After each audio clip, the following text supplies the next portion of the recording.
When we think of the future of leadership in sales, what, or rather who, do we see?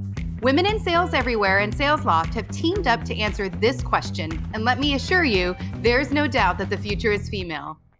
I'm Sydney Sloan, Chief Marketing Officer at Sales Loft. And I'm Alex Adamson, Executive Director of Women in Sales Everywhere. We'll be sitting down with each outstanding female leader on our inaugural Future Female CROs list to discuss everything from their sales philosophies to how they keep their lives organized to how they unwind after a breakneck day. Together, we'll dig into exactly what makes each of these women so extraordinary. Thanks for listening. Hey everybody, welcome back to another episode of our Future Female CRO list. Today we are chatting with Safi Roy, Director of Real Estate Operations at Better. Hi, Safi. Hi, how are you, Alex? Good. Yes, I'm so excited to chat with you today. You have one of my all-time favorite career stories. So to start us off, can you tell people listening a little bit about what you've been doing the last couple of years at Better? But I also want to get into life before Better because you've had quite the run over the last few years. Yeah, absolutely. First and foremost, I kind of got here by accident, which I feel like is probably a more common story than people think. I think a lot of people in positions of power actually end up getting there, like just because somebody, one person gave them the opportunity and they just, hit the ground running. So when I was first applying to Better, I was actually applying to be, Vishal, who's the CEO of Better. I was applying to be his executive assistant or chief of staff, just somebody to help project manage whatever he needed at the moment. And before I even joined Better, that's what I was doing. I was an executive assistant / chief of staff for a real estate billionaire in New York. And he owned, my former CEO owned like hundreds of real estate buildings, just businesses, commercial buildings, real estate, all sorts of land. $9 billion worth. So it was really wild. It was a totally wild experience. I did all sorts of project managing. He had multiple businesses as well. So I was doing a lot of everything. And it was a really cool experience because at the time when I was, coming out of college, all I knew that I wanted to do was end up really like having my stakes somewhere and like being able to be a part of something and like build something. That's all I knew. All I knew is that I wanted to go into any field. I was really open to industry, but I wanted to be a pivotal part of its growth and like learn as much as I could and help to lead, help to scale, and help to build. Let's unpack that a little more because I think there's so much tied into, executive assistant role. Some people might not totally understand what that means sometimes, but the chief of staff role, I think, is starting to get a lot more buzz around it because you are kind of a master of everything. You have your hands in a lot of different pieces of the business. You're oftentimes an advisor of sorts to those people. So tell us a little bit more about that, even, before applying to work at Better. Yeah, it's such a critical role that I think is a secret. It's like a hidden gem of a role. That's exactly right. You absolutely become such an integral part of the business and seeing it from all sorts of sides. You end up being just the right hand, right? The right hand go-to for the founder, the owner, the CEO of the company. It was really cool. I got to see a lot of different sides of the business. That being said, it is a lot of work. A lot of work goes into it. And this isn't work that's like what we might see on movies, like, oh, go get my coffee. Like this is like strategizing, you're advising, you're consulting. A lot of times if a CEO wants to try something and experiment in a certain area, you're the one to go and like do the research and like come back with a proposal. It's a great role to start out in if you're somebody who doesn't necessarily know what industry you want to go in, but you know that you want to maybe own your own company in the future, be a senior leader at a existing company. This is totally a route that a lot of people should take. I mean, you hit the nail on the head that it's a great place to start and see what parts of the business you really like. So you apply to work at Better. You think you're going to go and become Vishal's EA. How do you wind up on the sales side? Yeah, totally. So I applied at the time and, Vishal was looking for someone to help him with growing his businesses. We hit it off really well. But at that time, Vishal had a lot of, little children. He had, little baby on the way and all this stuff. And so part of this role was going to be like executive assistant, but then also personal assistance. it wasn't a good fit. We both mutually came to that conclusion that like, I like you, but maybe not for this role. Let me think of what else I can do. And then it just dawned on him like, hey, why don't you just join one of my new ventures? Better is about 5 years old, and I've been at the company for about 5 years. So this was like right at the very beginning. There's 30 people at the company. I was kind of hired as like a generalist, didn't really have a real title, just was going to be somebody to help do things. I ended up getting put on the sales route. From there, I did the role of a traditional loan consultant or loan officer, and really helped to advise the whole team on how to redesign and re-engineer the role. So basically, I would go into meetings and say, "Hey, this process sucks. Why do we do this? This is confusing. This took forever." And then from there, that's when we started to nitpick everything about the traditional role and redesign it. I think it's worth touching on for those listening what Better does. This is such an incredible company because it is changing a really old school industry. I mean, the fact that you were there when the team was sub 50 and you guys are now thousands of people. Tell us a little bit just about the company too, so folks have some context. Yeah, better.com is going to be completely just re-engineering the whole home experience. So starting with getting a real estate agent, which is what I'm doing now, and I will talk about a little bit later. We're building a real estate agency. We have the mortgage company. And so really redesigning the way that the industry works, both from the consumer end, but then also from the employee end, like the people that actually work at the company. Traditionally, loan officers were commission-based. We did away with that model. We gave people salaries. We gave people certainty. We told everyone, hey, don't focus on the dollar amount, focus on the experience, focus on the person, make the best recommendation. And we made it so much more fair. It's shown in our results of how much more fair we've been able to be for people. And what we want to do at the end of the day is we want to make it super accessible for everybody, and we want to make it really quick. So you get there, you end up on the sales route. The team has obviously seen exceptional growth in the time you've been there. What are some of your favorite leadership lessons from the last few years? Yeah, I mean, I think at every stage of my leadership journey, I learned something new. Like right at the very beginning, when I was just, getting my team, all of the hard lessons that a new manager goes into, which is like learning about how to navigate cross-functionally, talking to different departments, understanding how different departments think and operate. You going in there as a representation of your team, you're going to have to adapt to your approach. Not everyone's going to get it from the get-go.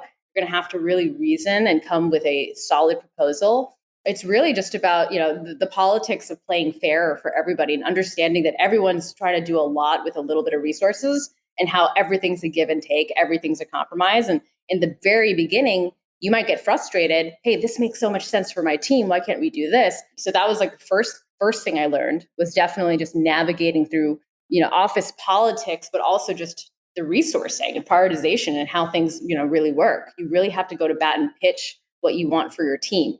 And even if it makes perfect sense, what you want might not be able to, be executed.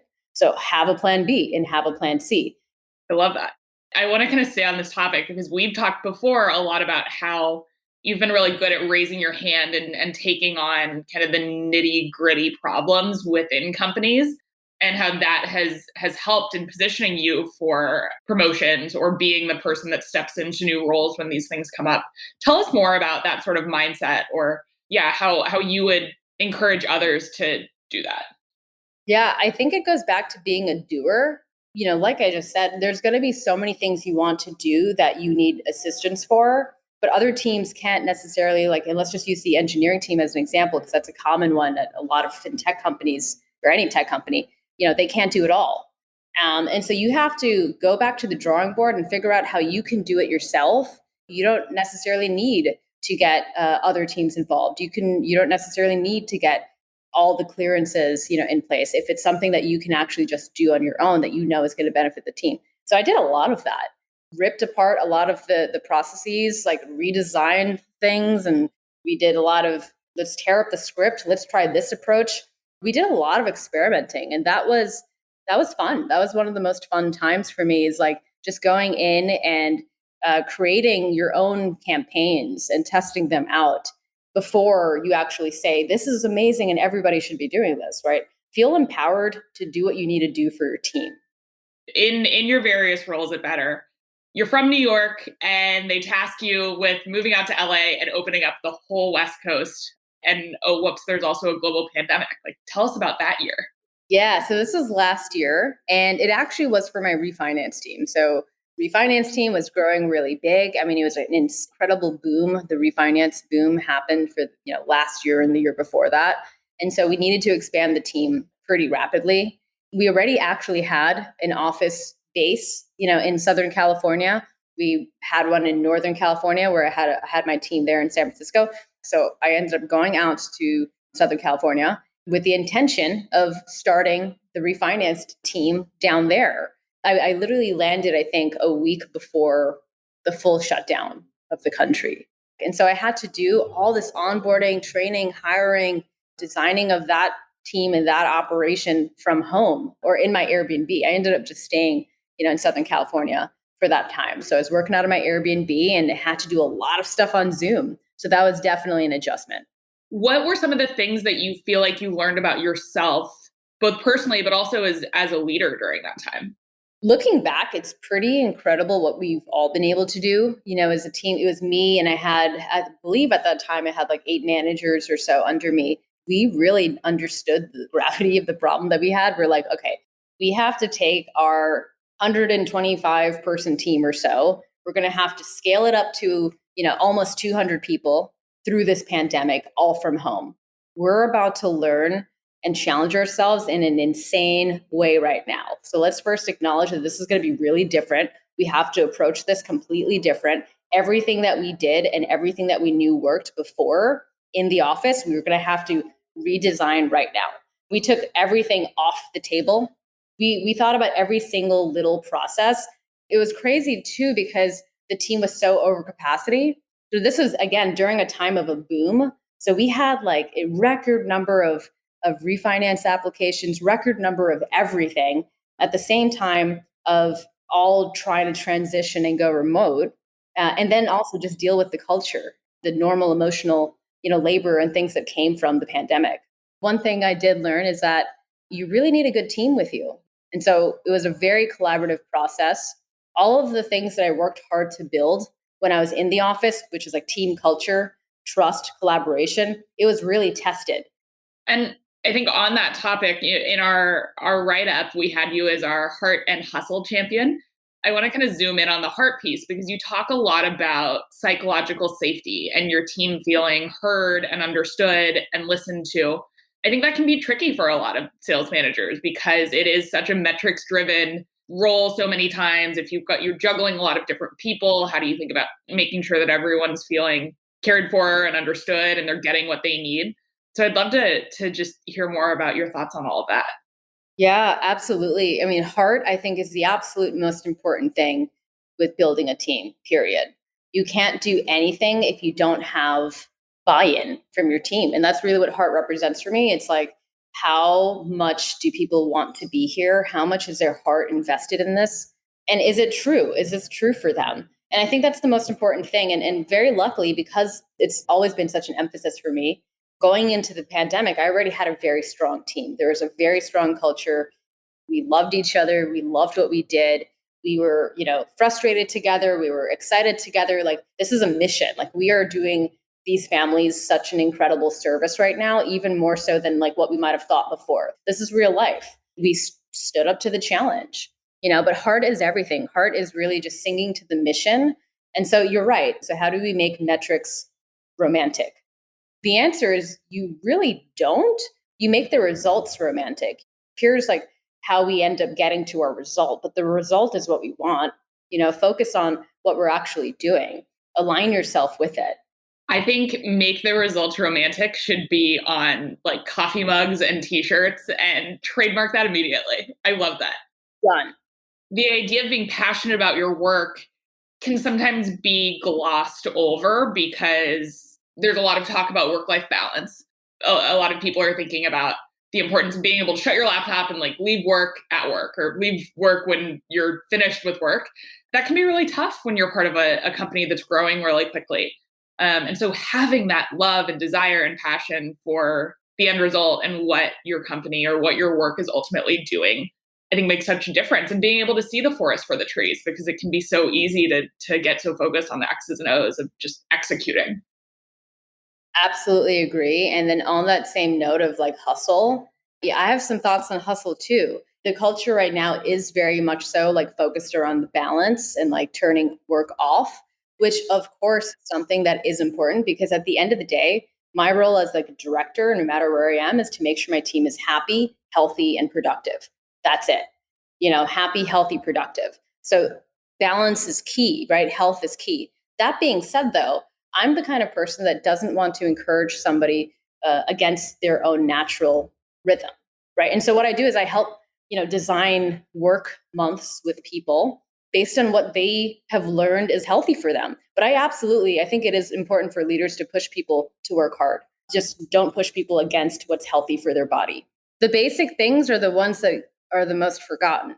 And I always say this, it's the little things that'll make the biggest impact always. Like, for example, a simple mindset shift. That could be what changes your team around. Like, I'll give you a story about that too. In 2018, when I was leading the refinance team, that was a year that was not a refi boom. That was a year of really high rates. That was a hard year where it was hard to sell. And in the very beginning, like most people probably do, there's a little bit of like freak out, and you're like, okay, gotta get it together. Let's keep trying. Let's work harder. It's all about like, go, go, go. You're almost trying too hard. You can try too hard and actually break the system. One day I woke up and I was like, I'm going to change the entire narrative of how I approach this. Went into my huddle with the team and I started out by saying how amazing they were doing. The fact that we are doing this with this environment is incredible.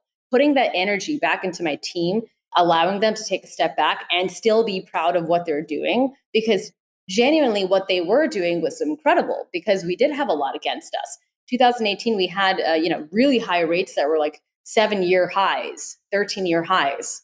And I kept reminding them that everything that we're doing is really good.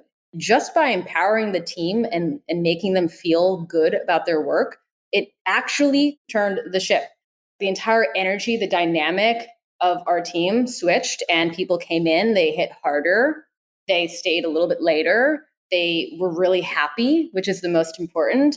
It actually ended up showing in our results, and that led to a really beautiful 2019 when rates did switch. We were so ready for it. It wasn't a challenge. We were happy. We were grateful. Mindset goes such a long way. It's arguably one of the most important things that a leader can do is create the mindset that the rest of the team then feels. That positivity and that level of care and thoughtfulness that you bring to your team might be different than what some people think needs to happen to run a successful sales org. So kind of on that note, if you were to debunk one myth about sales or a career in sales, what would it be? The first one that comes to mind is that managers are like just there for their team and that's it. I see it totally different. I think you have to be so invested and so in there with your team. You actually shouldn't be telling them things to do. You should be empowering them to align to where you think is the best direction, or they should just be coming to you with what they think is the best direction and you align with them. I think it's the total opposite. Growing up, I played a lot of sports and I've always had this kind of little coach in me. And so I think that part came a little bit more natural, and I understood the importance of like that buy-in, but also that like you have to be in there, invested, and wanting to really get inside your team and like understand each person individually. I think that's a big misconception, is that leaders are just at the top and really kind of dictate commands and direction and pass some messages down below. And that's really it. That's great. Something we talk about a lot is our managers are doing a great job when they've taught the people on their team how to think, and they've taught the people on their team how to be problem solvers. So when they come to their manager with a question or a concern, they've tried to make it the first 20% on their own. It's not just taking a monkey off of their back and putting it on their manager's back. Absolutely. I think now we've moved away from thinking that like, work is work and life is personal. I think we're now at that point where we know that work is really personal. Now that you know that information, what do you do with it? I personally like to really understand my people. I like to understand what their goals are outside of work. I like to bring it a part of what I do. A small example that I like to do with my team is Toastmasters, like a little bit of a Toastmasters. I'm helping people with their public speaking skills, because public speaking is something that you need to be coached on it. Helping them learn how to create a really nice slide deck, how to present it, how to formulate thoughts. I like to do sessions where I teach them how to coach, how to actually coach. And I give them the questions that they would ask somebody if they were to ever coach somebody else, teaching them and like empowering them to learn soft skills that are maybe indirectly related to the job. Right? You need to know that you can totally bring yourself to work in order to work your best. It actually can't be separate. I want you to bring yourself to work. I want to know what you're actually like. So this might be a little contradictory to what you were just saying, but I'll ask it anyway. Who are you outside of work? When you're not managing your team, when you're not helping grow better, when you're not elbows deep in leadership and coaching, where would we find you? Honestly, you're not even going to be surprised, because I'm pretty aligned, and I like to bring myself to work, and I like my team to know me, and I don't hide who I am. And that's the last thing I want my team to do, is hide who they are. In many places, and I've had to experience this on my own, I've always felt shy about like, oh, well, I do XYZ outside of work, but I don't want my job to know, because maybe they'll feel intimidated that I'm doing other things outside of what they want me to do. It's totally crazy. It's a crazy, crazy thing that, companies create that culture and that fear in people that they can't be their full selves, or tell, the team what else they like to do and what other ventures they want to be on. So outside of work, my team also knows this. I'm really big into film. I direct films. I'm a branding person, visuals person. I like to create experiences.